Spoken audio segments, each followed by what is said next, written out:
Hey guys, before I start my review, I just wanted to let you guys know about another place you can find me online and follow me for more of my quick, up-to-date reactions to the shows that I react to, including this one, The Walking Dead. It is on the Stardust app. You can download this bad boy right off of the Apple Store or the Android Store. And basically, Stardust is all about giving you quick, up-to-date reactions to all your favorite types of shows and movies out there from lots of reactors like myself. It's just a quick way to figure out what my thoughts and feelings are and certain things that I watch and react to, and it's certainly going to come out a heck of a lot faster than my YouTube videos. So if you are interested in checking that out and following me, please go and download the Stardust app and search for me under the exact same username that I use here, GeekXXChic, and I hope to see more of you show up and check me out there. Alright, on to the review.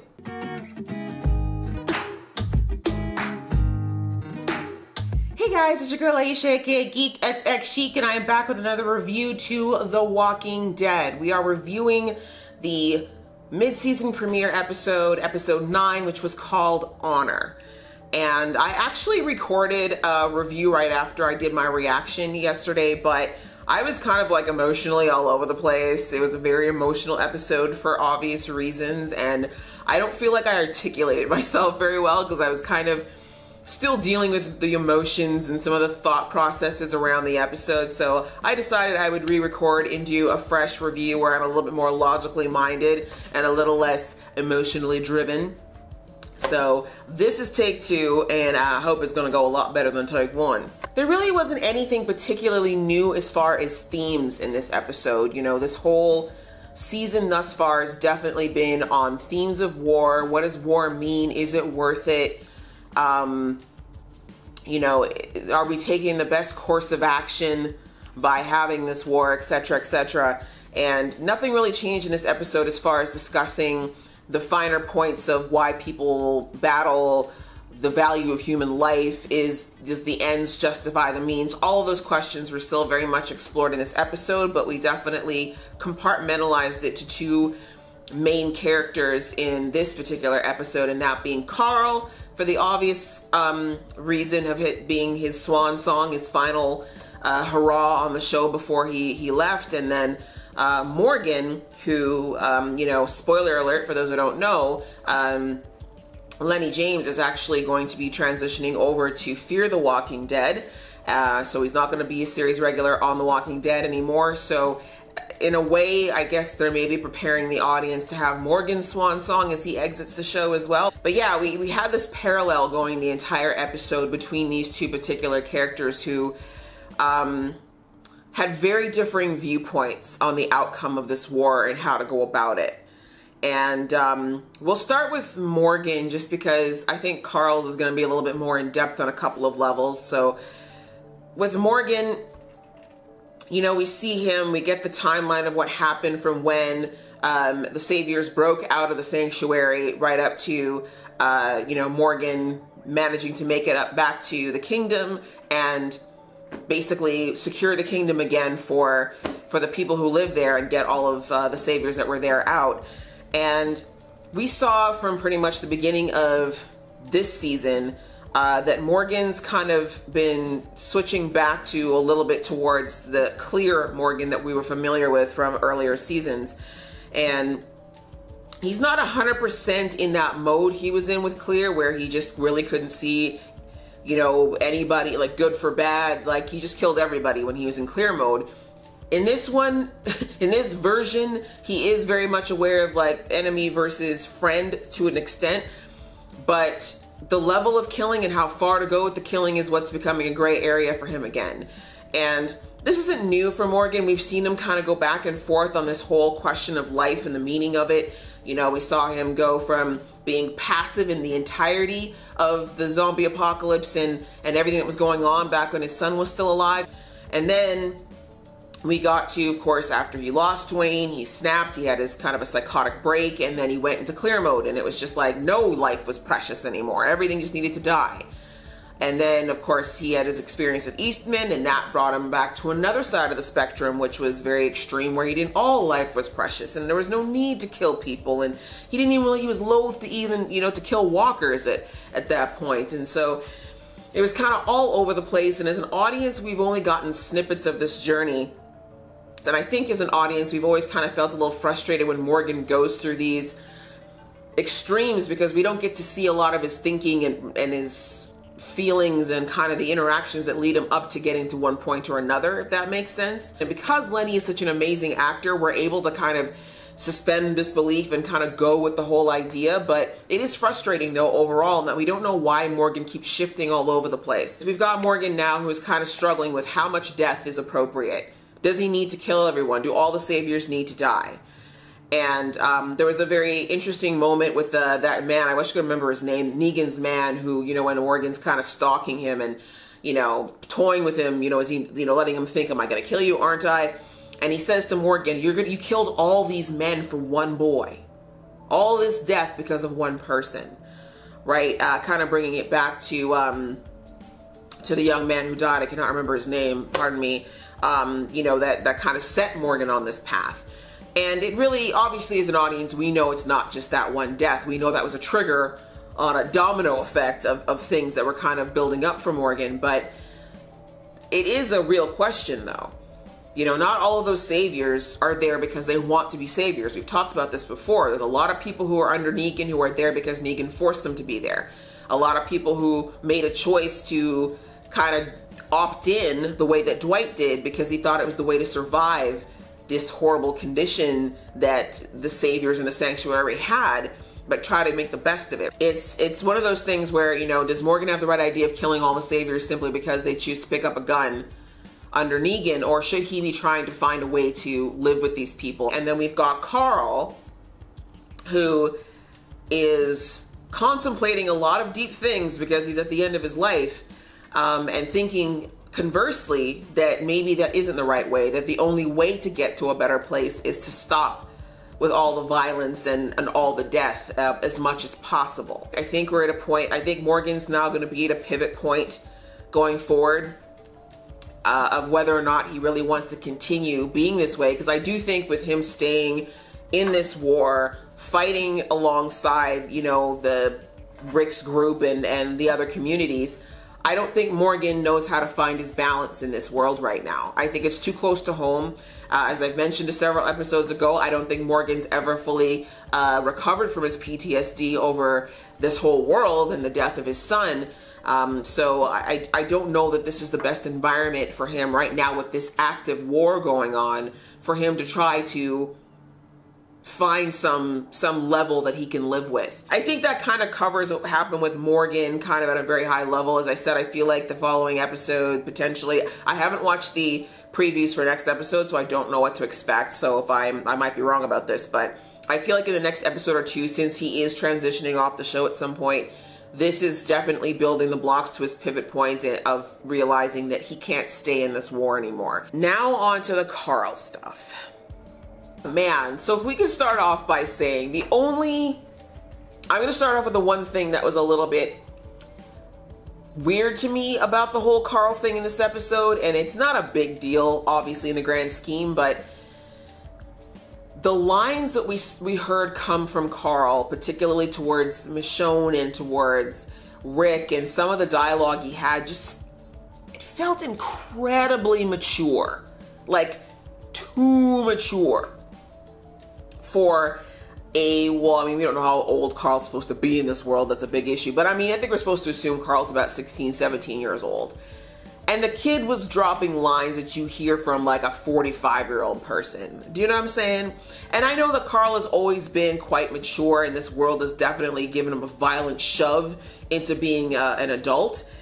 But it just didn't feel authentic to Carl. It very much felt like somebody had written something for Carl to say and not something that would have come from Carl. And I'm not saying the sentiments weren't there, but just the way it was articulated and the language he used, it just kind of took me out a little bit, like, wow, like this is really like Carl's spinning some knowledge. Like it's like some psychological level type stuff. And I mean, this is zombie apocalypse. It's very possible Carl's been reading books on psychology and all kinds of things in his spare time when he's not, you know, out there killing walkers, but it just felt a little out of place, a little out of character. So it did, that was a little jarring for me in a couple of speeches. I was like, wait, what is Carl saying right now?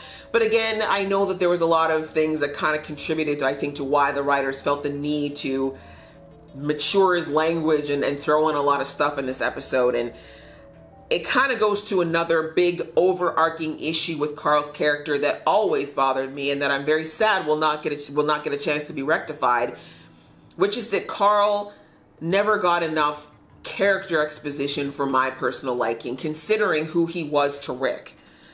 And I know he's a minor character. None of the characters on this show really have had a really, like, overly exposed narrative, but Carl, considering who he was, being Rick's son, being somebody who was a child of this apocalypse, unlike that made him very unique in this cast versus everybody else who's been a regular. Carl was a child who grew up in this new world, who all of his formative years were in a world where there was no law, no government, no overarching authorities, and basically just mayhem. And he had to navigate this with very little knowledge of what the old world was like.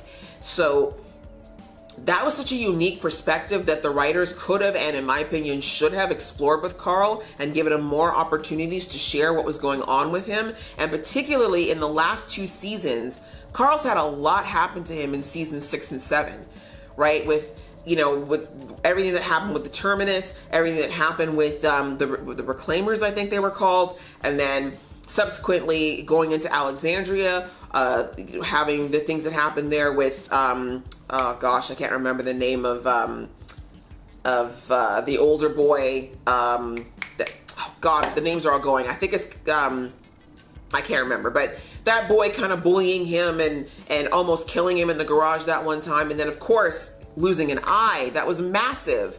That was massive. We saw like one episode where they kind of alluded to Carl having an issue or having issues with that beyond the obvious. And, you know, we never explored it. We just kind of dropped it. And just, there's just so many things that happened to Carl that changed his world massively that we never talked about. We got to see how Rick felt about it. We got to see how Michonne felt about it. We got to see how other people in the community were kind of affected by it. But we didn't actually talk to the person that was affected most directly. And that to me was a huge kind of ball drop for the writers. And like I said, just a missed opportunity. So Carl was always kind of like we liked him, but I feel like part of the reasons why people, like I feel like people are more mourning the loss of Carl because of what it means to Rick versus missing who Carl actually is to the show. And that to me is kind of sad. Because I really can't tell you too much about Carl outside of the fact that he's extremely resilient, a good shot, and a really good babysitter. Right? We really don't know much more about Carl outside of that. And that's just because, again, the writers, I think, when he was younger, I get that they didn't give him too much because he was literally a 10, 12, 13-year-old kid who didn't have a lot going on. But like I said, in the last 2 seasons in particular, there was a really big, awesome opportunity for them to really start to explore and grow Carl's character as he grew up as this, you know, post-apocalyptic teenager. And we just never got a chance to see that.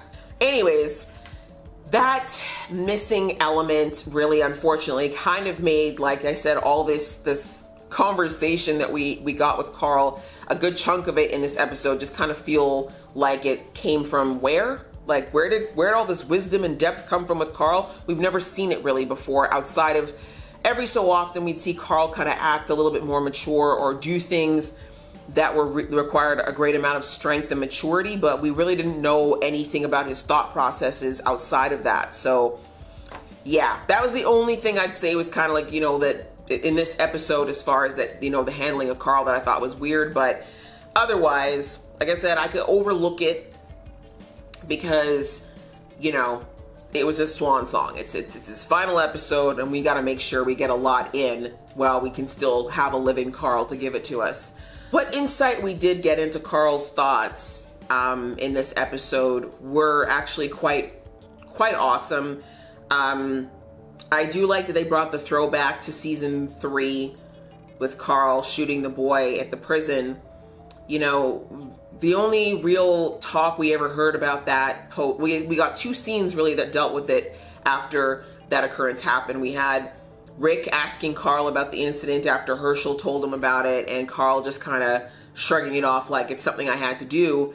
And then later on, we heard, you know, this was after the prison fell and Carl and Rick were in that house and Carl had gone off, you know, the pudding episode, and he kind of yelled at his dad to say, you know, you didn't, you know, I had to do this hard thing because you wouldn't man up and do it. You know, I had to be the tough adult dude because you wanted to be a farmer. You know, that's pretty much all we ever heard about that situation. And I guess as an audience, we just basically had to assume that Carl was over it from that point. But it was kind of cool in this episode to see a call back to Carl saying that he's always thought about that death has weighed on his conscience, that even though in his mind, at that point he would have been like maybe a 13-year-old boy, he felt like he was justified.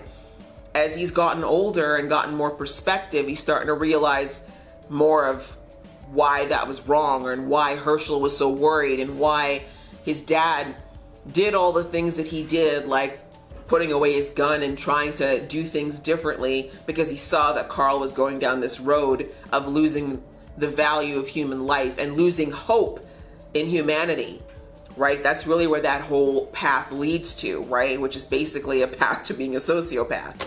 So, it was really nice to see that come around. And like I said, it would have been lovely to have seen Carl talk about, like, this is something that could have easily been kind of dropped throughout the last couple of seasons, especially with Carl being in Alexandria and getting that sense of community again for the first time since he was basically at the prison. It would have been a great time to see him, like, that's something we could have had a conversation with Enid about.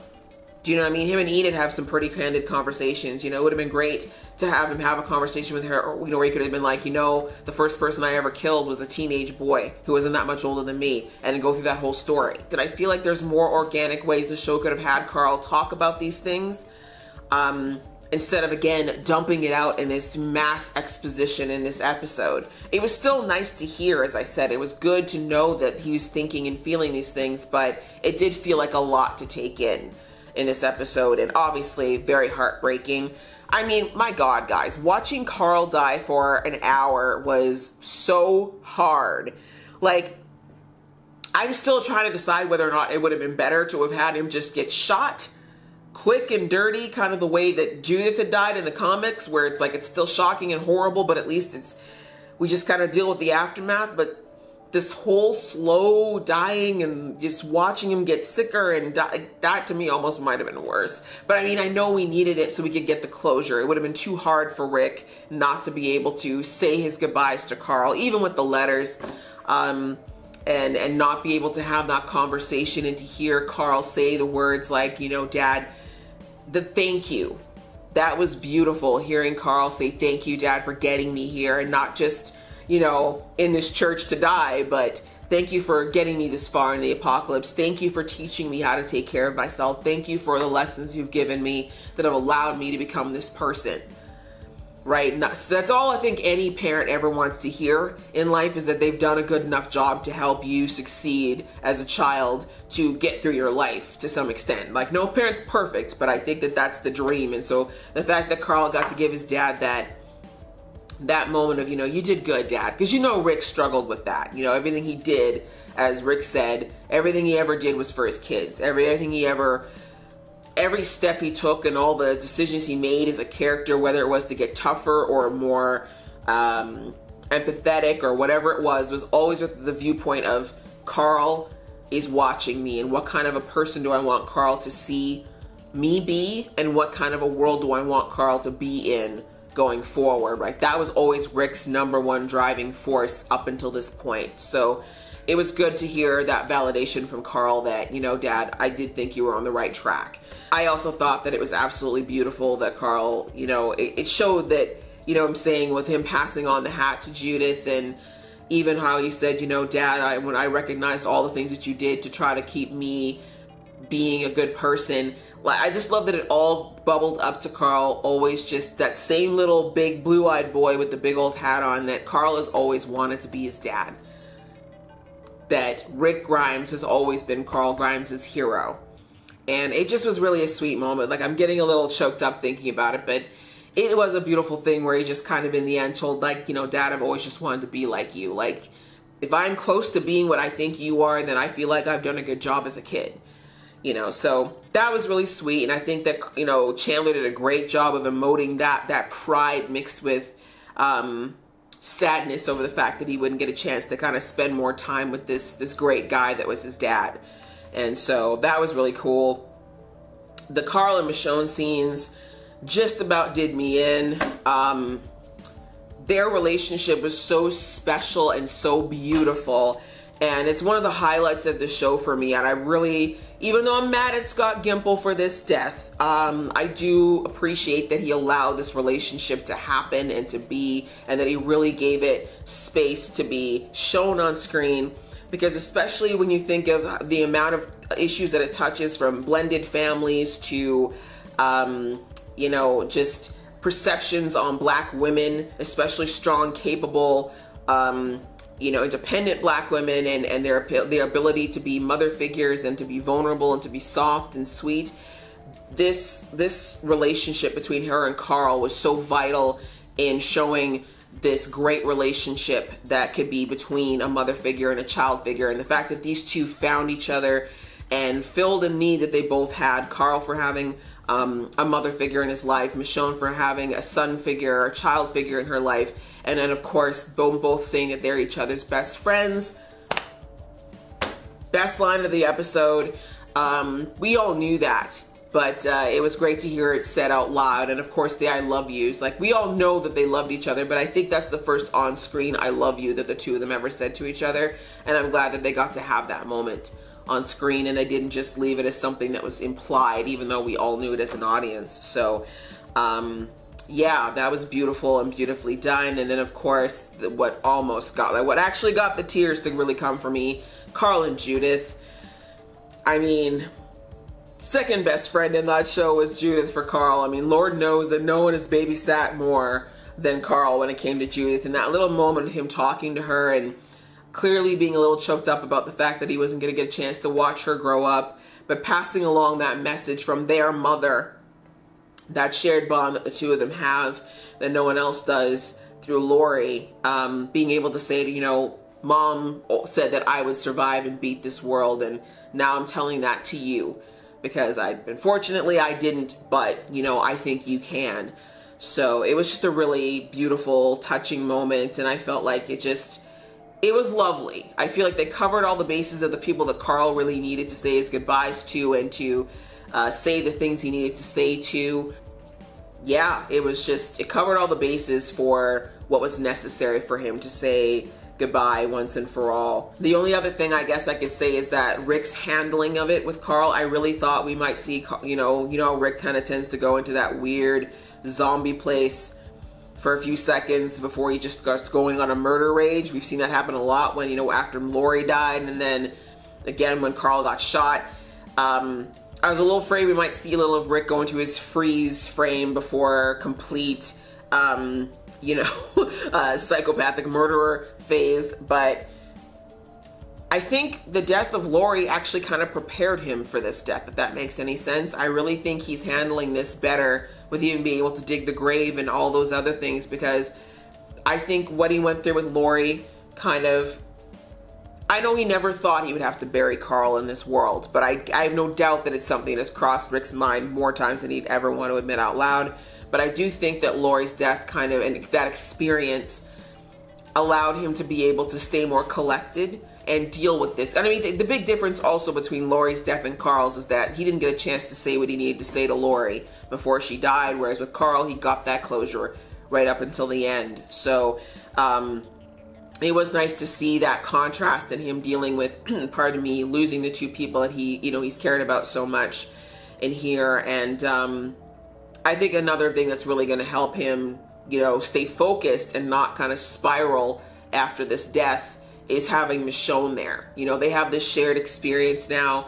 There's a little part of me that's kind of hoping that Michonne might finally tell Rick about Andre as well in this whole thing, because she does know this pain very personally, and that is something else that she can kind of help to empathize with Rick over, and maybe they could, you know, I mean, they're already super tight, but it's something that could definitely cement them together during a time when they're really going to need to lean on each other through all the grief that they've been experiencing.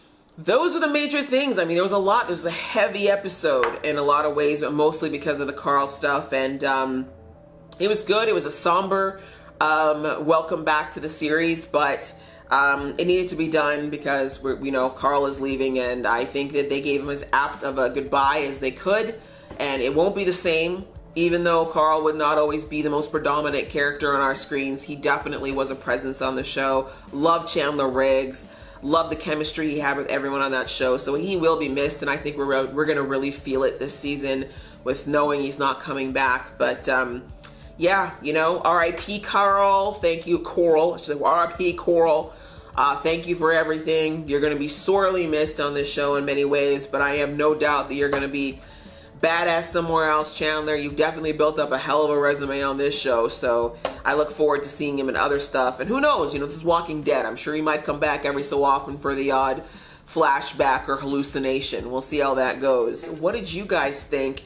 Do you feel like this was a proper send-off to this character that's so beloved and so unexpectedly been taken from us? Or do you feel like, you know, we should have gotten more? Also, I didn't really talk about it in my review, but what did you think about the whole dream sequence being Carl's and not Rick's?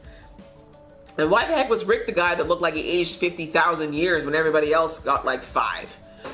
Please leave your comments below. Let me know your feels. Did you cry? Are you still emotional? Are you mad? Are you ready to move on?